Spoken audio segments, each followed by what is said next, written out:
Welcome to Part 7 of the Written by Rich Hosek podcast presentation of Near Death, a Rainy Day Investigation. Before we get started on this week's installment, please take a moment, if you haven't already, to subscribe to this podcast on your favorite podcast app or on Audible, so you don't miss an exciting chapter. You'll also get my weekly short stories. Please like and share. It really helps to allow me to continue providing the audio versions of my work for free. This unabridged audio edition is presented as a prelude to the upcoming release of the next book in the series, Afterlife. So make sure to follow all of the authors on Amazon, using the links in this episode's description to be notified when it's available. Until then, enjoy the following chapters of Near Death. Chapter 20. Nate arrived at his mother's house in the second Uber in as many days. He still wasn't comfortable driving himself, and certainly wasn't going to take Max up on his offer to chauffeur him around. He had been thinking about his mother since the night before, and realized he hadn't seen or spoken with her since he had been discharged from the hospital. He was only marginally afraid that something unfortunate had happened to her. One compromise he had convinced her to accept was a smartwatch, which had the ability to detect if she had fallen, or was experiencing any cardiac irregularities. Twice he had had to replace the device when she reported that she had given them to her friends. The psychics knew the value of the gadget was far more than Eleanor gave it credit for having. So he convinced her that the latest model was tied to her DNA, and if she gave it to anyone else, it wouldn't work. A ridiculous claim, but she either believed it or realized he really wanted her to wear the watch, and this last one had remained in her possession for nearly a year now. He had checked in on the monitoring account linked to the watch, but there were no incidents reported, and the GPS history showed that she hadn't left home for a few days. That was one feature he never told her about, but he also never used it just to check in on her. Nate walked slowly up the path to the front door of the old frame house. He rang the bell. There was a crash, then another sound. Barking? He peered into the window. A black nose, set amid some dirty white fur, bumped against the glass. Nate almost took a tumble backwards. A dog? His mother didn't have a dog. He double-checked the address to make sure he was at the right house, then looked around to make sure he was on the correct street. There was no doubt. This was his mother's house. The one he had grown up in. The one where pets were never allowed, despite the begging and pleading of a young boy, an only child, desirous of a best friend. Then he heard his mother's voice. Madge, get away from there. Move. Get down, get off me. The door finally unlocked and opened. Madge, the standard poodle who was responsible for Eleanor Raney's frazzled state, squeezed out of the door, took a lap around the front yard, toyed with the idea of chasing a car that passed by, then bounded back toward Nate. Nate instinctively turned his left side toward the oncoming dog, protecting his damaged arm.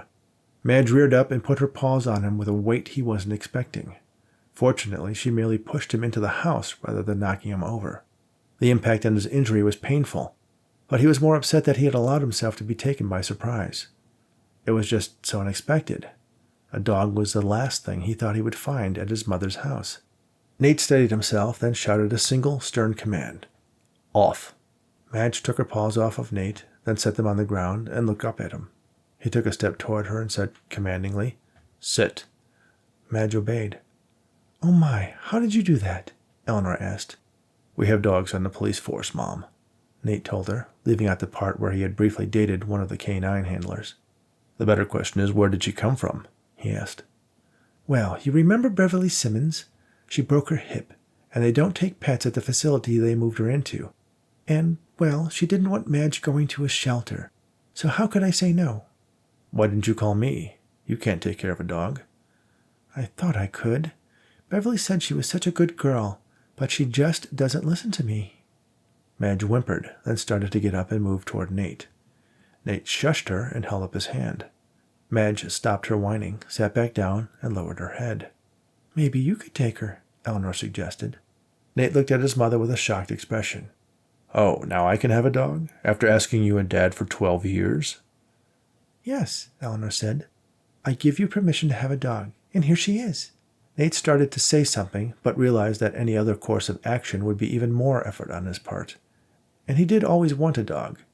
Since he was stuck at home for a while, he could probably train her. Eleanor saw Nate hesitate and smiled knowingly. I have some food and her toys on the back porch. Nate grunted. Until we can come up with a permanent situation, I guess I can take care of Madge temporarily. Madge got excited hearing the words toys and Madge so close together. Nate glared at her, and she quieted down. I can tell you right now, if you don't behave, I'll lock you in the basement. Oh, you'll do no such thing. She's a very good dog, Eleanor stated firmly. Then she looked down at the confused but still obedient poodle. Except for the food stealing. Poor thing must be starving. Nate shook his head, instantly regretting his decision. Why are you here? Eleanor asked, suddenly concerned. Is everything okay? I'm fine. Still a few months away from active duty, and... Oh, you're not going to go back, are you? You nearly died. I couldn't take it. Both you and your father gone? I'd give up and starve myself if I wasn't afraid I'd go straight to hell and never see my boys again. Nate refrained from expressing his thoughts on the subject of an afterlife. Let's go inside. I want to talk to you about something. Eleanor held open the door. Madge looked at it, then up at Nate. Nate gave her an approving nod, and the dog ran inside, directly toward the kitchen. I hope there isn't anything on the counter, Nate warned as he entered the house and closed the door behind him. They walked into the living room, and Nate took a seat on the couch, while Eleanor perched herself on the paisley-upholstered armchair next to it. Nate avoided looking at the empty recliner across from his mother, the chair his father had spent much of his life in. What is it, dear? Eleanor asked. Well, I met someone. Oh, is she nice? Is it that pretty nurse from the hospital? Oh, Nate, I'm so happy for you. No, I'm not dating anyone. She's an anthropology professor at the state university, and she also investigates things. Like what? Eleanor asked, suspicious. Like fake psychics. Oh, pshaw, Eleanor said, posturing herself to face her body away from Nate. Mom, it's not... She actually believes in all that stuff, but she investigates to find out whether they're real. Of course they're real, Eleanor insisted. I talk to your father every week, just like I talked to him for 30 years. I would know if I was actually speaking with him or not. People can be very clever, Nate suggested. Sometimes they figure out things that make it seem like, I don't want to argue about all that. I want to know why you don't ask her out. She's a college professor. You always like the smart ones. What if we all go out sometime? Nate found himself asking, as much surprised as Eleanor was. All of us? Sure, as long as you listen to what she has to say. Eleanor considered. It was a small price to pay to see her son out with a nice girl, and it would give her a chance to talk him up to her. Any mother would kill to tag along on a date with their son. All right, I'll listen. But we go somewhere nice, where you have to dress up. Wear that blue suit you have, and the pink and silver tie. Sure, Mom. We'll go someplace nice. Good. Are you staying for dinner? I have fresh meatloaf. There was a crash from the kitchen. How about I take you out? Chapter 21. Jennifer breezed into her office. Good news, she announced, but then realized there was no one there to hear it. She looked around. No Dave, no Emily, no Bits. She walked around the desk and sat down. She turned on the computer and logged into her Twitter feed to continue sorting through the growing list of responses to her appearance. It looked like the Mo Hogan interview was paying off. There were a few more direct messages from people reaching out to her with claims of ghosts, one woman insisting she was possessed by the spirit of a dead cable car driver, and another who asserted she had precognitive visions and needed to speak with Jennifer as soon as possible. She forwarded each to Dave to look into, then noticed a folder on the corner of her desk. Jennifer picked up the bulky packet and read the label across the top. It was written in Dave's precise printing, Oakley Arms Research. She tried to remember why he had been compiling information on something called Oakley Arms, then remembered one of the possible cases he had flagged. She opened the folder and started flipping through the pages. Her staff's work, as always, was methodical and thorough. The material was organized chronologically, likely Emily's contribution, starting with stories about the laying of the building's cornerstone, up through the opening, which attracted the attention of the mayor and a couple local celebrities. The building's elevators were state-of-the-art for the time, and the spacious apartments and pleasant views attracted an upscale clientele, as it was one of the first buildings of its size to go up after the Great Quake. There were a couple of articles through the early part of the 20th century about the building's owners falling on hard times during the Depression, and the property changed hands a few times during and between the World Wars, when it became a popular residence for military personnel. During the 50s, it saw a renovation that was sparked by a series of electrical fires in the building.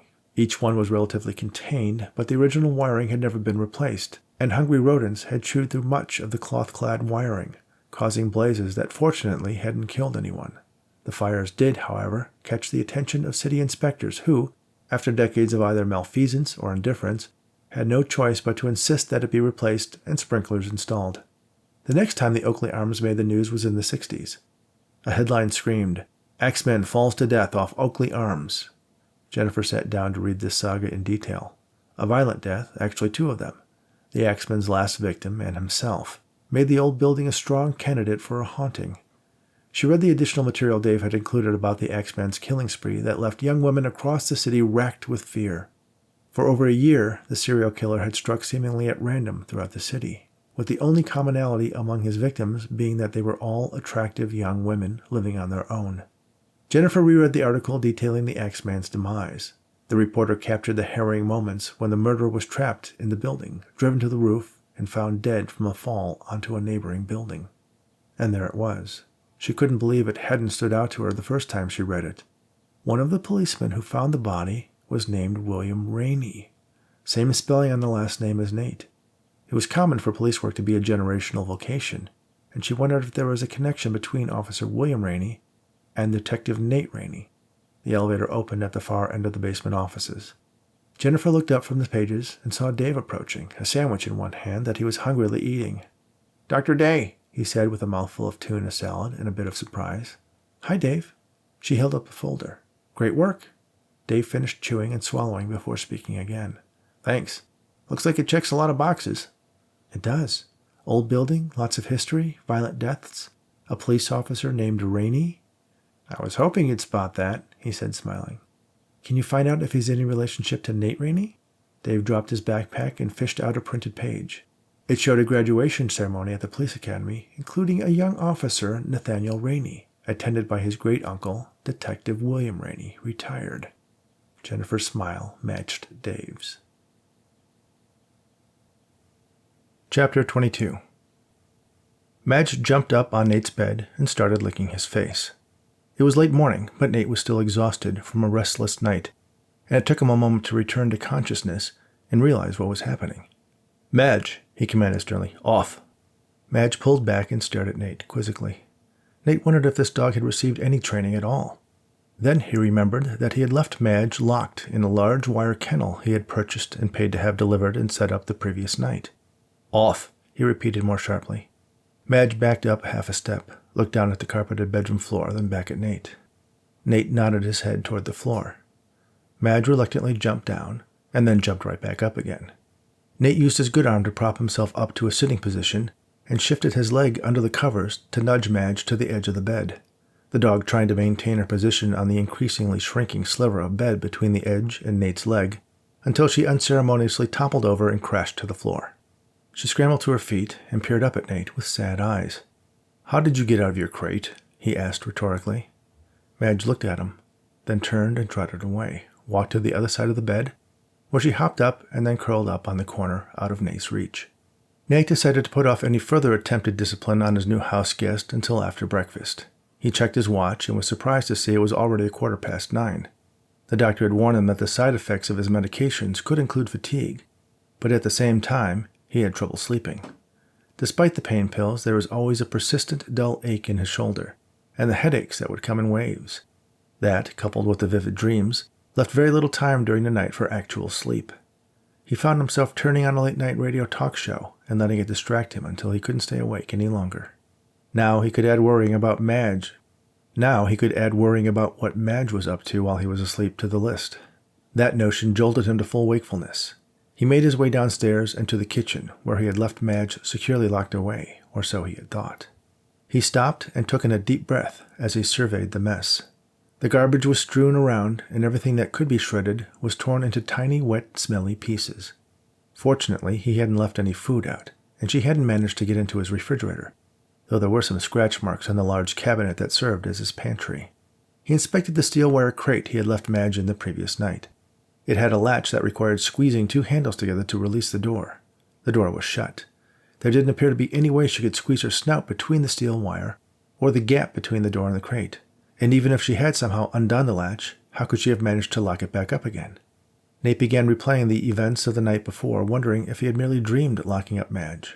Regardless, it was a puzzle that could be put off till later. He opened the locked door of the crate.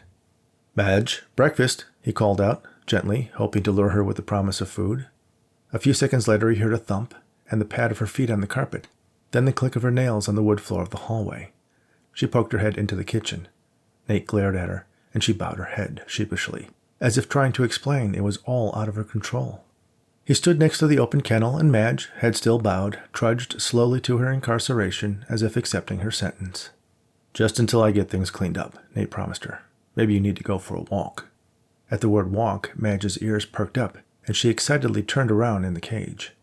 "Soon," Nate promised, then started a pot of coffee while he set about trying to sweep and mop up the mess on his kitchen floor with one good arm. It took a while, but when he was done, he made himself a heavily creamed cup of coffee and carried it out to the living room. "Madge!" he shouted, once he saw that every single throw pillow had been shredded and relieved of their stuffing, and all the cushions yanked from the chairs and sofa. He heard an apologetic whimper from the corner of the kitchen. Nate set the coffee down, found the cushion for his chair, and set it in place.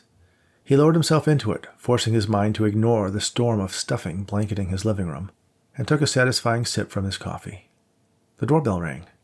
Nate waited for Max's familiar voice to shout through the door, but it obviously wasn't his partner. Max didn't have the patience to wait for anyone to answer the door. He'd be shouting for Nate to open it and trying the knob by now. Who else could it be? He wasn't expecting anyone. It wouldn't be his mother. Perhaps a delivery? Nate set the coffee down, then lifted himself from the chair and stepped around the cushions. He was partially aware that he was barefoot and only wearing a t-shirt and some loose pajama pants, and had his arm in a sling. He opened the door.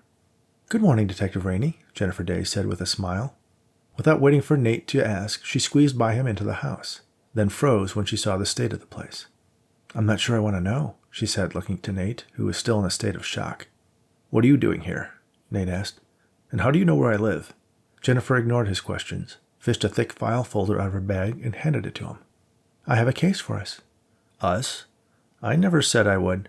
"Actually, you did. We have a bet. I find a case that convinces you that the paranormal is real, then you talk to me about your near-death experience." "I never had a—" "And this is the case," she said, flopping the folder in front of his face. She sniffed at the air. "Do I smell coffee?" Nate felt completely off guard.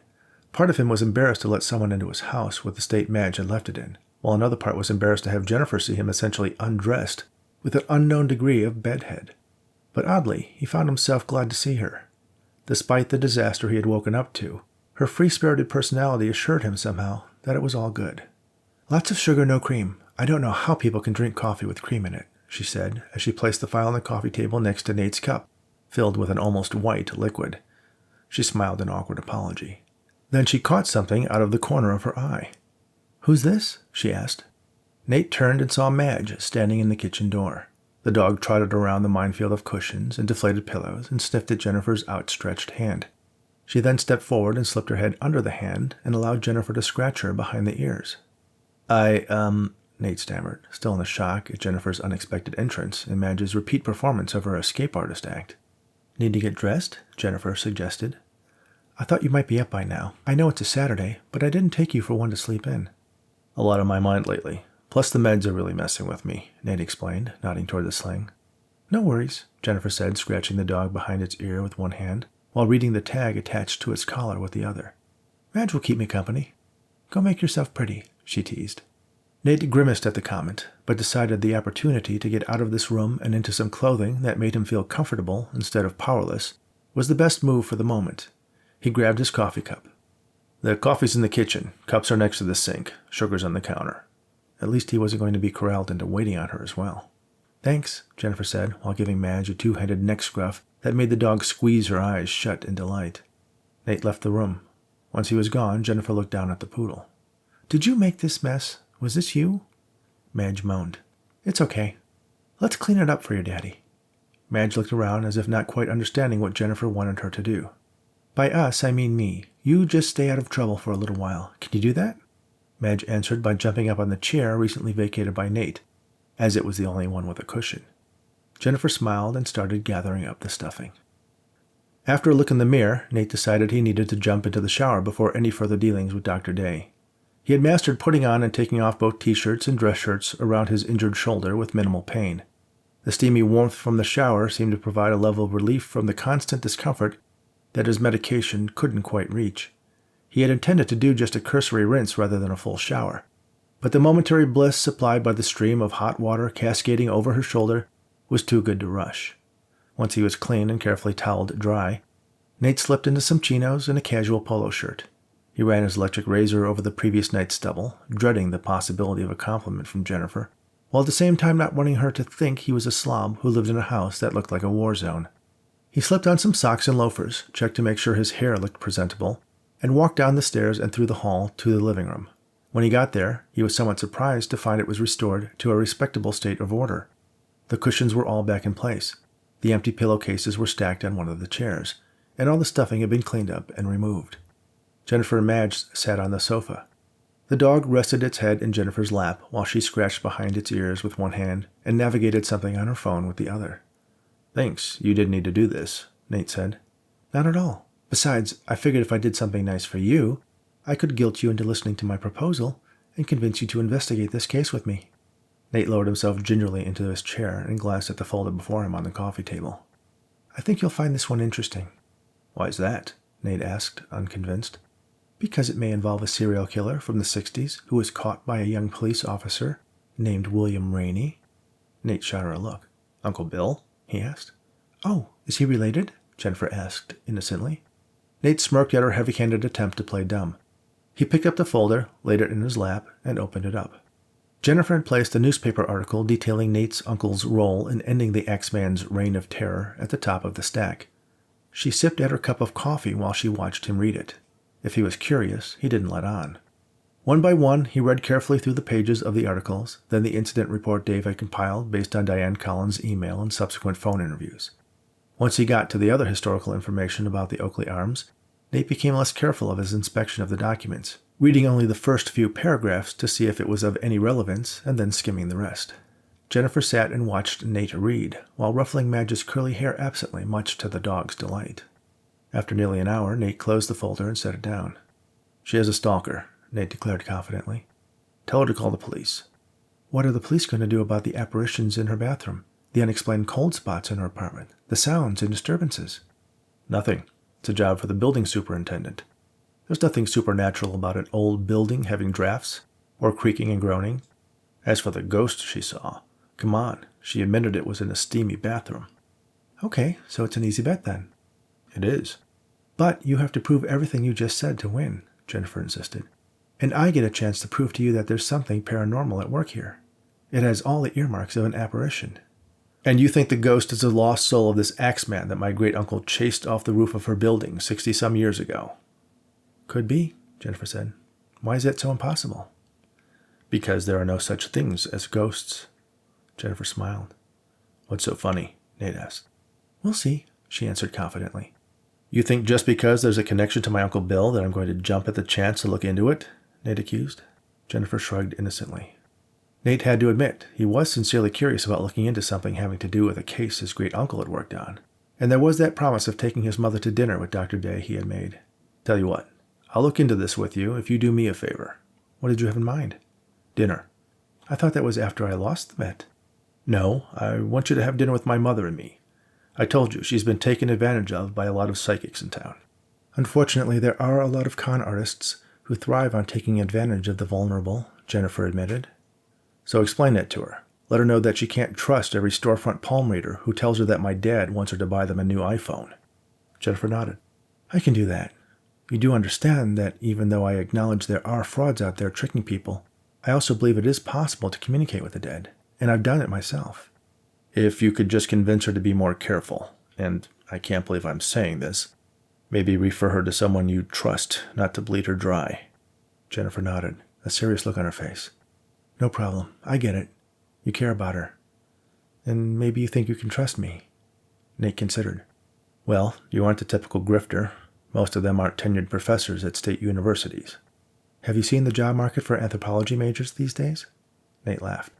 "Okay, challenge accepted. When do you want to visit Miss Collins?" "She's expecting us right about now. I didn't know you would spend an hour reading the file." "Us? Now? You were that confident I'd agree?" Jennifer rose to her feet, causing Madge to sit up. "As you'll find out soon enough, never bet against me." Nate directed his gaze at Madge. "I think you, my friend, are going into the yard. I can't trust you in the house." Madge looked up at Jennifer. Don't look at me. I'm on his side on this one. You made a big mess. The dog stepped down off the sofa and walked through the living room, then into the kitchen, all the way to the back door. Nate and Jennifer exchanged curious looks. Smart dog, Jennifer commented. After we debunk your noisy pipes case, I need you to figure out how she's been getting out of her kennel. Oh, you keep her locked up? Nate rolled his eyes, reminding her that she spent quite a bit more than a few minutes cleaning up after that smart dog. Right, Jennifer acknowledged. I see your point. Nate rose and walked to the back door and let Madge out, then locked the door behind him. All right, he called out to Jennifer. Let's not keep Miss Collins waiting. Thank you for listening to Part 7 of Near Death, a Rainy Day investigation, on the Written by Rich Hosek podcast. Near Death was written by Rich Hosek, Arnold Rudnick, and Lloyd Auerbach. I hope you're enjoying the audio version of this novel. Please leave a review on Amazon or Audible, and stay tuned for more chapters in this thrilling paranormal mystery in the coming weeks. Also, make sure you subscribe on your favorite podcast app, or download these episodes on Audible. Give me a like or 5 stars and a quick review. And most importantly, share Near Death and my weekly bedtime stories for Insomniacs with your friends, or anyone who enjoys audiobooks. You can find out more about the Rainy Day Investigation book series at raneyanddaye.com. That's RANEY and DAYE.com. You can also follow me on Twitter at Rich Hosek and give us a like on Facebook at Raney and Daye. And don't forget to check out my books on Amazon and follow me there to make sure you get notified of when Book 2, Afterlife, is released. Thanks again, and all the very best.